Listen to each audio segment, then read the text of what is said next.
రాజు వాళ్ళ తాతయ్య అయితే కావ్యతో ఇలా అంటూ ఉంటాడు. నిన్న రాజు మన ఇంటికి రావడం, భోజనం చేసి వెళ్ళడం నీకు నచ్చలేదని మాకు అర్థమైందమ్మా.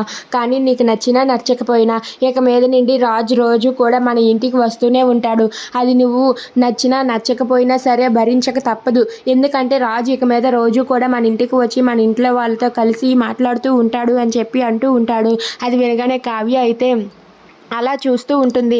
ఇక అక్కడ ఉన్న బామ్మ ఇలా అంటూ ఉంటుంది, కానీ ఒక కండిషన్, రాజు వచ్చి నీ వైపు చూసినా, నీతో మాట్లాడాలని ప్రయత్నించినా, నీ మీద ప్రేమను చూపించినా సరే నువ్వు చూసి చూడనట్టు వదిలేయాలి అంతే అని చెప్పి అంటుంది. అది వినగానే కావ్య అలా చూస్తూ ఉంటుంది. ఇక అక్కడ ఉన్న అపర్ణ కూడా అవునమ్మా, రాజు నీ కోసం అలా తను నీ వెనక పడినా సరే నువ్వు చూసి చూడనట్టు వదిలే, అలా అయితేనే రాజుకి నీ మీద ప్రేమ ఇంకొంచెం పెరుగుతుంది.